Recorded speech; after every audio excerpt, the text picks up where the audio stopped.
Hello and welcome to the PFF Fantasy Podcast. I'm your host, Nathan Jahnke. We just had another day of 14 full games of football. It was a crazy day. There were a lot of changes to running backs, a lot of weird stuff with tight ends, a lot of injuries. More guys got injured. Some guys that haven't done much so far this season had good weeks at tight end. It's crazy to try making sense of that position, but I want to go through my top couple of team takeaways before I jump into my waiver wire stuff for the week. So we will go ahead and jump in with the game that happened tonight. It was the Kansas City Chiefs running back situation. That was probably the biggest question mark heading into the week in general. We saw basically a two-man rotation, kind of what we thought we would see. Keontae Ingram added to the active roster, did not play an offensive snap in this game. Kareem Hunt added to the practice squad, was not elevated from the practice squad for this game. So it was just Carson Steele and Samaje Perine splitting the work. And this looked pretty similar to when Kansas City had a two-man backfield at times last year, the year before that. Carson took the majority of work on early downs, goal line, and short yardage. Perine took all of the snaps in the 2-minute drill, most of the snaps on third down, was the primary backup in all other situations. So this wasn't all that surprising. I guess the only real surprising thing is Perine didn't see even more playing time, considering Carson, the undrafted rookie, playing 46 offensive snaps total, and Samaje, at least at times in his career, was an early down back as well. So I probably am okay dropping Perine in most of my leagues at this point. I think if Kareem Hunt does get added to the active roster, or after one more game, Clyde Edwards-Helaire is also eligible to come back. So it could be either one of those running backs getting added to the active roster at some point. I think at first they would steal Samaje's snaps on early downs in the goal line, short yardage, that early down work, and making this more of a three-man committee whenever that happens. So it makes it a little more ugly for fantasy purposes, but I don't see Samaje having fantasy value now or when that happens. Only scored about 7 PPR points tonight. A chance that one of them could overtake Carson as the primary early down back, but I think at a minimum, I would be comfortable with Carson next week. And then beyond that point, it's just a matter of who is on the active roster, how much one of those other older running backs, how well they're playing, how much they might start mixing in. So for now, trusting Carson. Before I jump to the next running back, I will answer one of the questions I have in the comments. And what do we do with Rashad White? I don't think there is a lot that you can do with him right now, since I don't see him having much trade value. And I am worried that just over time, he will continue to see fewer and fewer of those carries. Right now, his playing time has been relatively safe. The amount of offensive snaps both running backs have been playing has been pretty consistent through the 3 weeks. The only difference is Irving keeps on running more and more, and he's running better than White is so far. White isn't getting much help from the offensive line, which definitely doesn't help him, but it's still Irving that's making all the explosive runs for the Buccaneers at the moment, and we've seen in the past rookies see more playing time as the season progresses. So I think you have to hold on to White, because I don't see anyone really wanting to trade for him at this point. And even then, probably not super comfortable starting him. Eventually it might get to a point where White is someone that can be dropped from fantasy leagues. Certainly not at that point yet, though, since he's still playing a very high percentage of snaps, still seeing a decent amount of carries. So especially once we get to bye weeks, there's a chance White will still be a fantasy starter in a lot of those weeks when there's fewer running backs to pick from. But that is where I'm at with White right now. And someone that I'm not excited for, someone that I had on my players to avoid list at the start of the season. And so far, those worries have played out. Next backfield I want to go through is the Chicago Bears, where DeAndre Swift, he is slowly but surely losing some time in this backfield. Week 1, he was playing roughly half of the third down snaps, splitting time with Travis Homer. Homer suffered an injury last week, but last week he did take over as the clear third down back. This week, Roshan Johnson was active because Homer is on injured reserve now. Johnson, taking over for the third down snaps, also took the majority of the 2-minute drill snaps. In the past, Swift would take at least some of those snaps. And then the big thing this week is Khalil Herbert also started taking more of the goal line work. It was something where Swift took the one snap at the goal line in week 1, split snaps 1-to-1 at the goal line in week 2, but now it's pretty clear that Herbert was the guy taking those goal line snaps this week. So Swift losing time in the 2-minute drill on third downs and at the goal line over these past 3 weeks. The one area where Swift still has a pretty strong hold is that early down role, still playing a clear majority of snaps on early downs. The problem is he's been completely ineffective all 3 weeks, has 1 rushing first down so far this season. Roshan Johnson had 3 in this game alone. Other running backs, Homer has a rushing first down. Velus Jones, who's been inactive, has a rushing first down this season. So Swift is not getting anything done in the run game, averaging, I think it's roughly 2 yards per carry this season, maybe slightly less than that. So for now, Swift is still seeing double-digit carries. I don't know how much longer that's going to continue for. I will be including Johnson in my waiver wire target article just because he was the one getting the carries, even though right now at best he is the third down back and 2-minute drill back. But he did see a little bit more work than Johnson on early downs. It's just a 1 snap difference between the two. Herbert could potentially see more value if he starts running the ball more, but the fact that Johnson got those carries in this game, regardless of where those snaps were coming from, leads me to think that if anyone's going to take snaps from Swift, it'll be Johnson. But there's certainly a chance that Herbert could cut in there too. Just Swift at this point, not comfortable starting him anymore. But I think Herbert's the one that I would target off the waiver wire, although perfectly okay considering, or Johnson's the one I'd consider off the waiver wire. Herbert, at least worth considering as well, but I also know Herbert's already on a higher percentage of rosters. Last backfield I want to touch on today is the Dallas Cowboys. The Cowboys backfield was probably the most complicated I've seen a backfield in a long time in terms of how many people were playing in the backfield. It was 5 different players who had at least 1 snap lined up at halfback in this game. And for the most part, all the running backs or all of the players saw multiple snaps in the backfield. First 2 weeks of the season, it was Rico Dowdle and Ezekiel Elliott kind of splitting by drive. Very clear, clean rotation where one running back would have one drive, the other running back would have the following drive, and they would just keep going back and forth. The one little wrinkle in week 2 was that Deuce Vaughn started playing a little bit more when the drive started lasting longer. So Deuce Vaughn got a little bit involved, and also Dowdle was the starter in week 2 compared to Elliott, who was the starter in week 1. This week it was fullback Hunter Lupke, who typically is a fullback, but we know he's taken snaps at halfback, particularly in the preseason before. He became the primary third down back in this game, also was playing significantly in the 2-minute drill.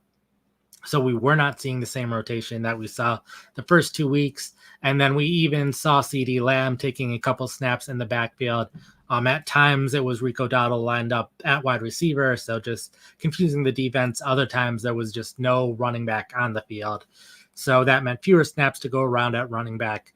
And they, even ignoring the third down stuff, it wasn't a clean rotation by drive like it had been before.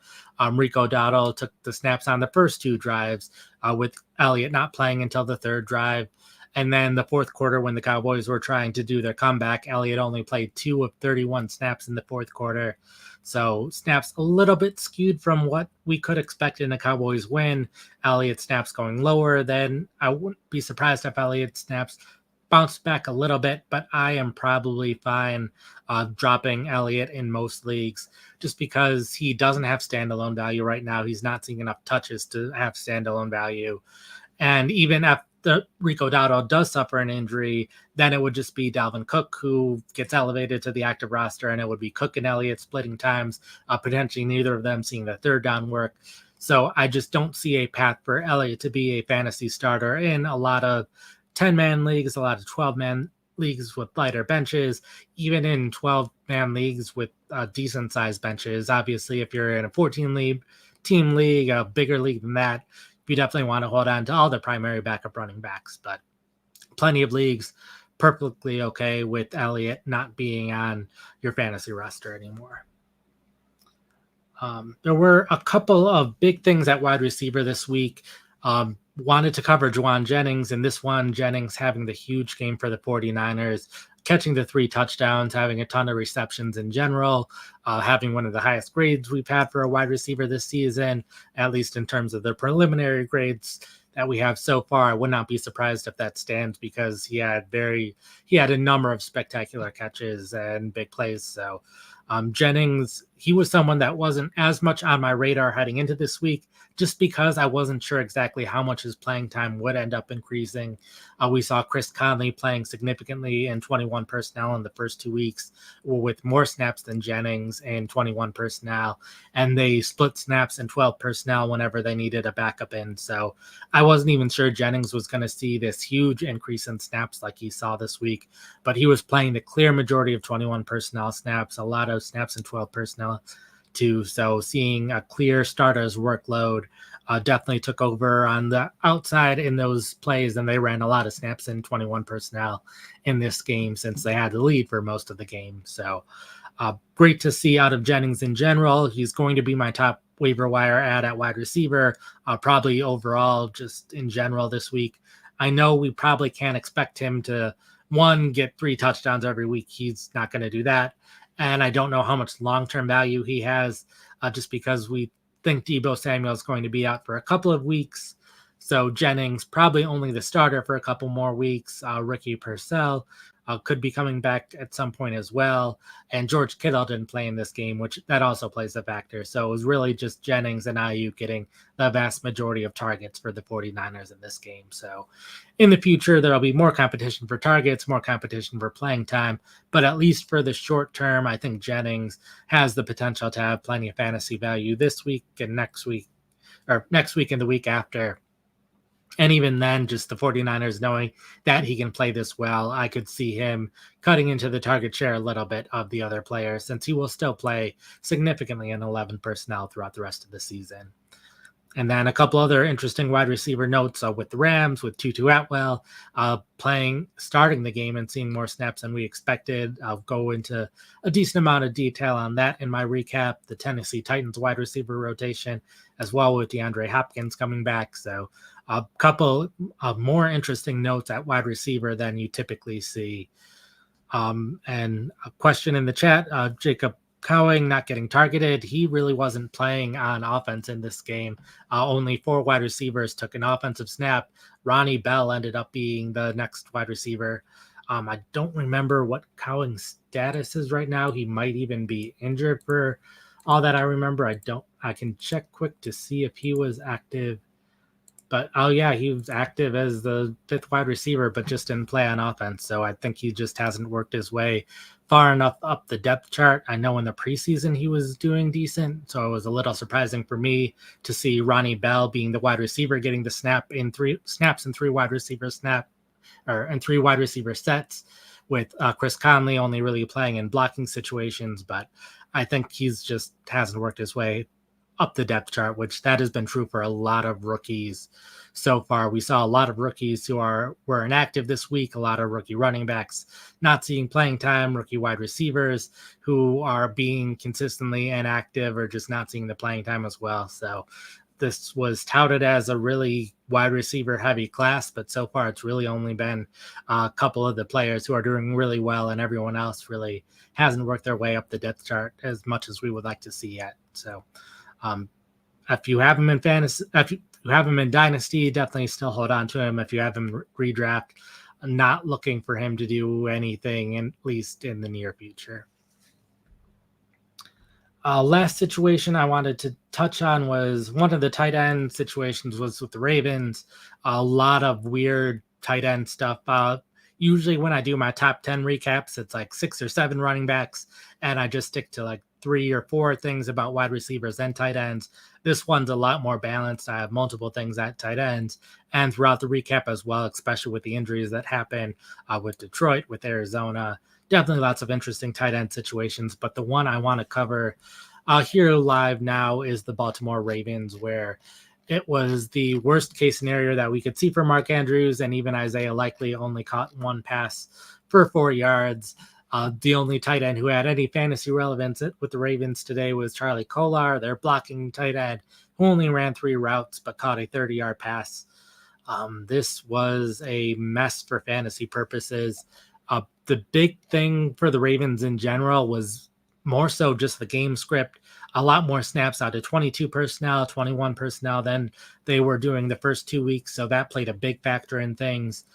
So far this season in 22 personnel, it's been Kolar and Likely playing all of the snaps there. That's been consistent all 3 weeks. Typically not a situation where a team's passing that much, so typically doesn't matter too much for fantasy purposes, but did a little bit in this game because Kolar had that catch. And then in 12 personnel, we have consistently seen Andrews and Likely on the field. That is also something that did not change this week. The one big change was in 11 personnel, where Likely ended up playing more than Andrews did. It was just a 1 snap difference between the two, but last week it was Andrews seeing 75% of those snaps. So it was a combination of fewer snaps in 11 personnel this week, as well as Likely taking more snaps than Andrews in 11 personnel, which was a really big deal going forward. The other note was in 21 personnel. So typically when Patrick Ricard is at fullback, in the past, Andrews was seeing a decent amount of snaps there with Charlie Kolar also playing a decent amount. This week, Kolar was the primary tight end in that situation.